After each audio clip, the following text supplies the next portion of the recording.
it's not just an option. This is a constitutional duty that members of the Senate have. In the role of appointing members of the administration. So they have a duty to vet these folks and make sure that they are qualified for the job.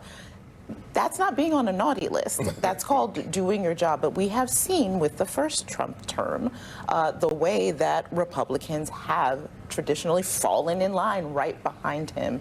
And when he wields, a threat, they usually capitulate to it. So I don't expect things to be any different now. Can you just remind us, Secretary Castro, of what this looks like in a normal world?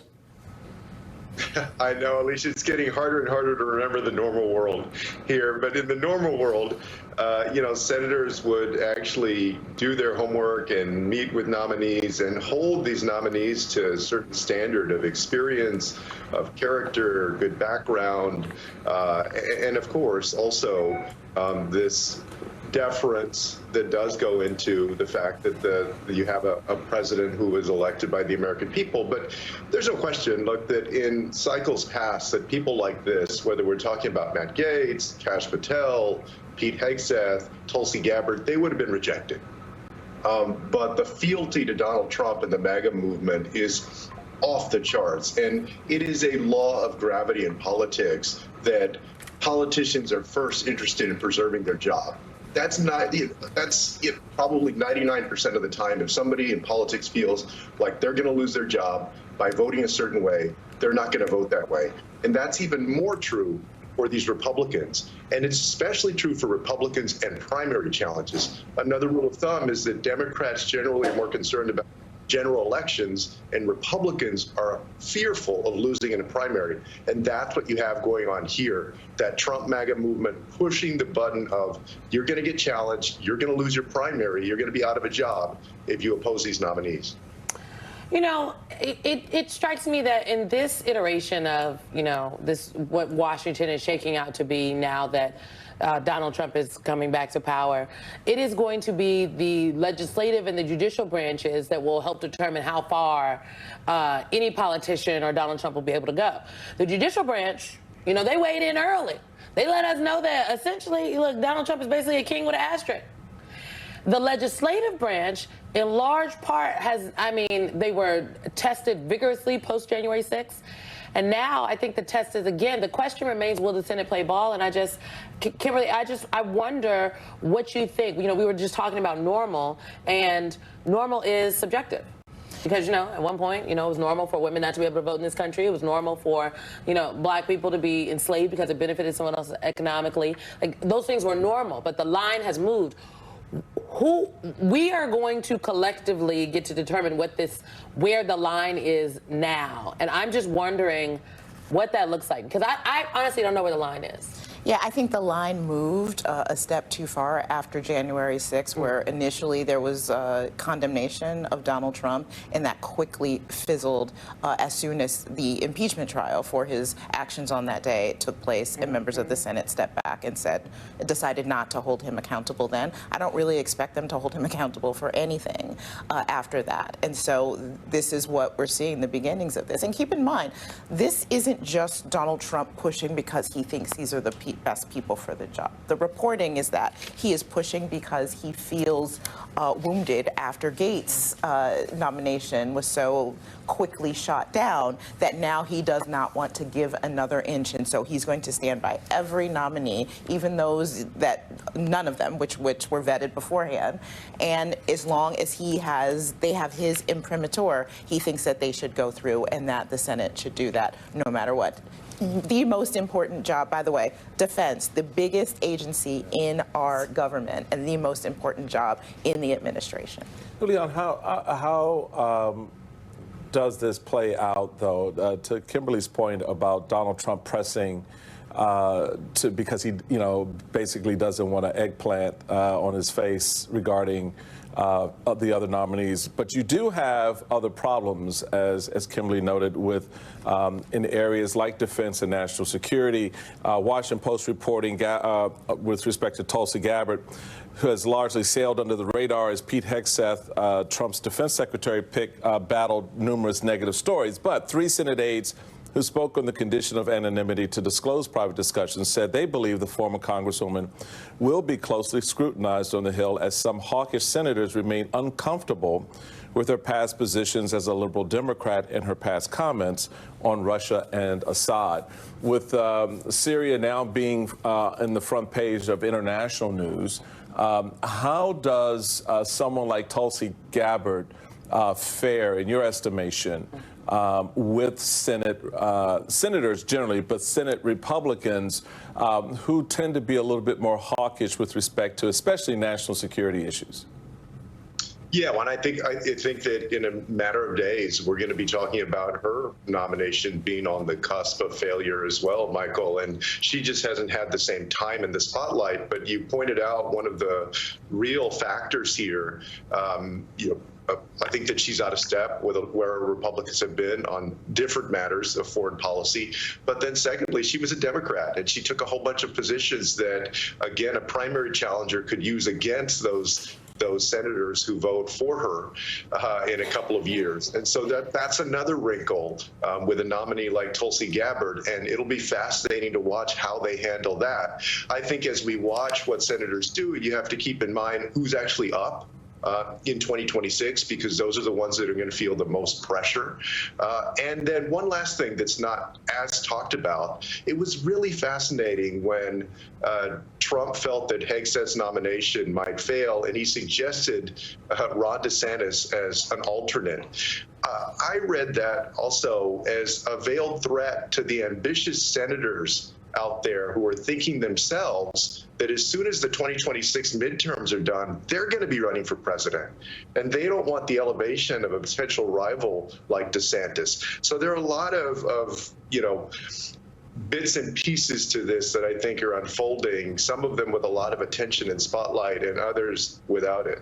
We've only got about 30 seconds left, but Michael and Simone, I don't know if you saw this poll that came out yesterday from the Associated Press. The question was, do you neither approve nor disapprove of Donald Trump appointing Pete Hegseth and his administration? 37% of people saying they don't know enough to say, 36% saying they disapprove, 17% saying they approve. So this is not some populist push. It may be a MAGA push, but it's not that the American people are just absolutely clamoring for Pete Hegseth to lead DOD. The American people, some of us have been on vacation. Some people were at Thanksgiving enjoying their turkeys. Now they're trying to get their Christmas shopping together, figure out what they got in the bank. This is why confirmation hearings, I think, are going to be so important, because they will learn more through the confirmation hearing, and their public opinion will be shaped by that. I agree with you. Julian, Kim, you are sticking with us. We want to talk about the new generation of Democrats who are challenging elder statesmen for top positions on House committees. And next hour, Senator Alex Padilla on what President Biden can do to protect undocumented immigrants in his final month in office. But first, breaking news overnight from South Korea, where the National Assembly voted to impeach the president this morning. President Yoon was suspended from office over his attempt to declare martial law earlier this month. Thousands of protesters who gathered outside the National Assembly cheered the news. This was the National Assembly's second attempt to impeach Yoon. Last week, attempt failed after the majority of his party boycotted the vote. Yoon will be sidelined as South Korea's constitutional court weighs whether to uphold his removal. Got more of the weekend after this quick break.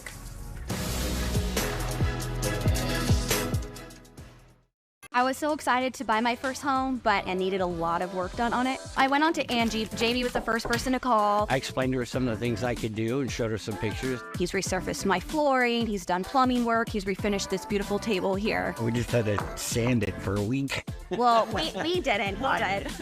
With top-rated certified pros in over 500 categories, Angie can connect you with the right pro for any home project. Find top-rated certified pros in your area at Angie.com. Sometimes it can feel like there's no way out of treatment-resistant depression.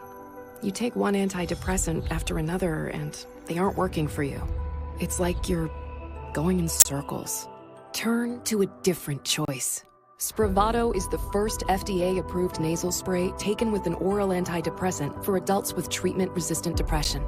Spravato can cause sleepiness, feeling disconnected from yourself, your thoughts, space and time, dizziness, fainting, spinning sensation, anxiety, and breathing problems. It's taken under the supervision of a healthcare provider who will monitor you for at least 2 hours after taking Spravato. Don't drive, operate machinery, or perform activities that require full alertness until the next day after a restful sleep. Spravato doesn't prevent suicide, reduce suicidal thoughts or actions, or replace hospitalization if needed. Call your doctor right away about unusual changes in behavior, worsening depression, or thoughts of suicide. Antidepressants may increase suicidal thoughts and actions in people 24 and younger. Spravato is not for use in children. There's a risk for abuse and misuse. Don't take if you have a blood vessel disease, an abnormal connection between your veins and arteries, a history of bleeding in the brain, are pregnant or may become pregnant. Spravato is not for use as a medicine to prevent or relieve pain. Spravato may cause serious side effects such as increased blood pressure, problems thinking clearly, or bladder problems.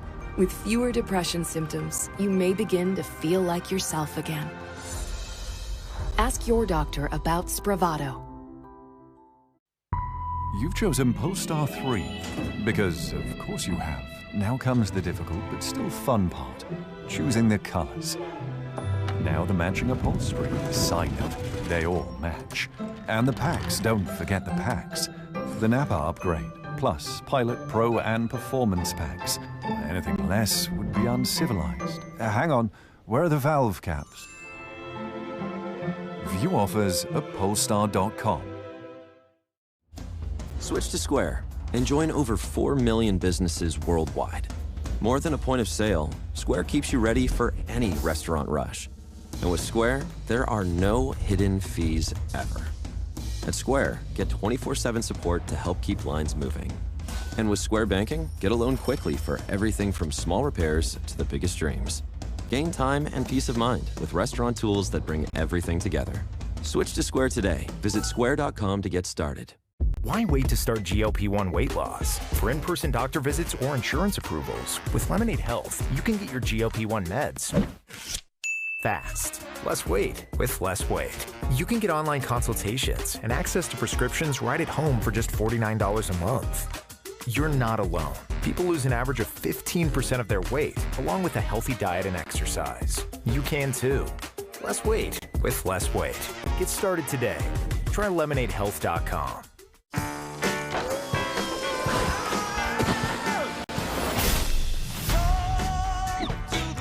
Somewhere inside every lost grown-up is the kid they once were. I'm enchanted. Go beyond the headlines with the MSNBC app. Read, listen, and watch live breaking news and analysis anytime, anywhere. Go beyond the what to understand the why. Download the MSNBC app now. A new generation of House Democrats wants to hold the line against incoming Trump administration. But change in Washington, folks, it just doesn't come without a fight. Congresswoman Alexandria Ocasio-Cortez and Congressman Jerry Connolly are battling it out to serve as the top Democrat on the Oversight Committee. It's a very important committee. Political reports, they are both projecting confidence about their chances. AOC has the backing of the Progressive Caucus, while former Speaker Nancy Pelosi is reportedly behind the scenes yet again to boost Connolly. A vote is expected next week. Whoever wins will take over the role from Jamie Raskin, who is set to replace Jerry Nadler as the top Democrat on the Judiciary Committee. Back with us, Julian Castro and Kimberly Atkins-Storr. It's given generational battle. Generational push. You know, Secretary Castro, I'm just wondering, I think